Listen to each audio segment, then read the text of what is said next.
In this video, I'll talk about unexpected reward, what I call delicious upshift. We remember from previous videos that our dopaminergic system helps us learn cues for reward and threats in our environment. Through repeated experiences, we learn when to expect reward and when to expect threats. If you pull a bill out of your wallet for your 3 p.m. snack, and it's so torn and crumpled, the vending machine is never going to take it, you experience a dopamine downtick. You don't decide to have a dopamine downtick, it just happens. If you accidentally pull into the lane with the stoplight that never turns green, you experience a dopamine downtick. The youth in your care have experiences that give them cues about what to expect in their environment. If they expect anger or frustration in response to their emotions and behaviors, and they get anger or frustration, they don't learn anything. That's their baseline, and we don't learn from baseline. But if they expect anger or frustration and instead they get reward, acceptance, celebration, that reward sensation is unexpected, an unexpected reward. Then they learn something. We learn from unexpected reward. That's not baseline. Their dopaminergic system experiences a new outcome from their environment. New outcomes invite new dopaminergic sensations. Here's an example. I once joined a youth treatment unit, and one of the youth on this unit was typically the last person to be allowed out into the milieu in the morning. Let's call this youth Alex.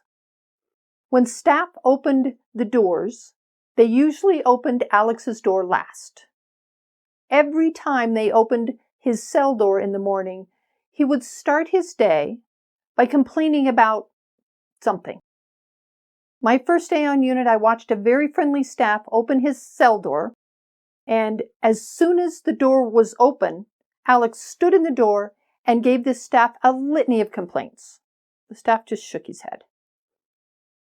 Every morning of my first few days in this milieu, Alex recited a list of things he didn't like about his room, or staff, or overnight staff, or something. And every morning, staff would admonish him, put him in a sit-out, or give him a treatment workbook or a writing assignment. And his peers on unit would groan and roll their eyes. On about my fourth day there, I was invited to open the cell doors in the morning. I opened Alex's door first. Right on cue, he stood in the door and complained about not being able to see the moon at night. His window was too small, it wasn't facing the right direction, and he needed to see the moon at night. I smiled and said, "Morning, Alex. I'm glad to see you again. You're welcome to use the bathroom." He looked at me funny and walked to the bathroom. A youth in a room with a window facing where he could see the moon at night was leaving that day. Alex argued for his room and staff agreed. The next morning, I opened the door to Alex's new cell, and Alex stepped into the doorway. "Morning, Alex. How'd your night go?" Alex said, "How'd my night go? The moon was so bright it kept me up all night. I didn't sleep a wink." I smiled and invited him to use the bathroom. After about 3 weeks, when I opened Alex's door in the morning, he said, "Morning, Miss Kelly. How'd your night go?" Patterns repeat. And when we fall into repeating the patterns with them, they don't go away, they get deeper. We've all worked with a youth who is often diagnosed as opposition defiant. When staff says line up, they sit down. When it's time for math, they insist on reading. Whatever the direction is, he or she does the opposite.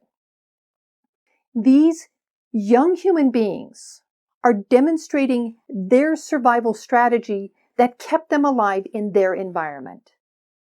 Lots of youth in treatment had adult caregivers that gave them directions that put them in harm. Parents that were maybe not sober or had mental health issues that affected their ability to protect their child. If this is their life experience, doing the opposite kept that little human being alive throughout his life. This is something to celebrate. If not for their opposition, they may not be here. It helps me to visualize emotions like this. If you think of body states, emotions, body states like this, not having predictable survival resources generates short-term survival body states. Having predictable survival resources generates long-term survival body states. Youth in treatment come to us in short-term body states: anxiety, fear, aggression, shame, doubt. If they're in these body states, we don't see them on our treatment milieu. A lot of our youth are smart. They don't come to us for answers about how to balance a checking account that's continuously filled with money. They can balance fragments of money like it was $100. They don't come to us for answers about how to get through their environment. They can teach courses in how to navigate scarcity in dangerous neighborhoods or schools. They come to us for long-term body states. So your youth come to you in these short-term body states. And truly good staff shift youth from these body states to these long-term body states. They do it every day, all day long. Really good staff know what it feels like to be terrified and reach deep down or way back in their ancestry and grab courage. They know in every cell in their body what fear and shame and doubt and grief feel like. And they have drugged themselves from here to here so many times. They've run deep grooves in their neural circuitry from here to here. This isn't a thought.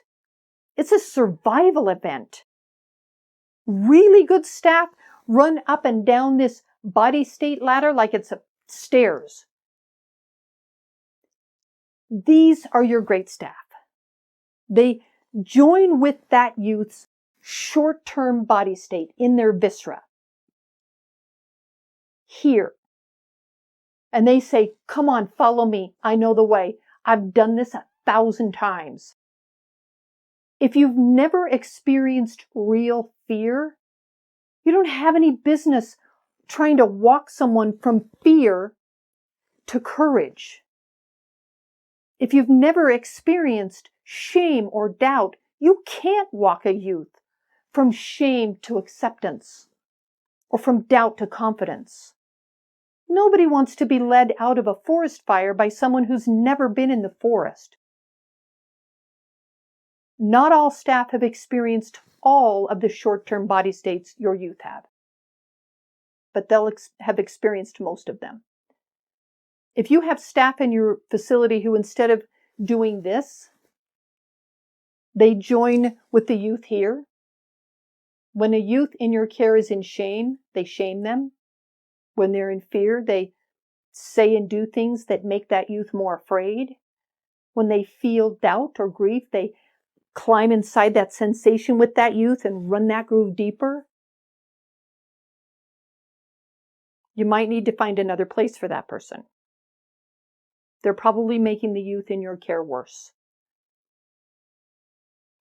The good news is every time you shift youth from this to this, the youth's body experiences a spike in feel-good neurochemicals like endorphins and dopamine and serotonin. And because emotions are contagious, your body experiences that same spike in feel-good neurochemicals. Your body gets to go along for the ride. This is life. This is evolution. This is the point.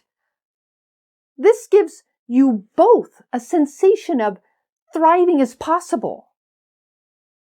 This is why these really good staff can have a youthful bounce in their step well into their 70s, decades after their cohorts. When a kid says, "You're just in it for the money," to a great staff, that staff says, "That is exactly the right question to ask. Ask me that question every day. Ask every staff that works with you that question. Because you are fighting for your life in here, and your staff should be in it to help you survive."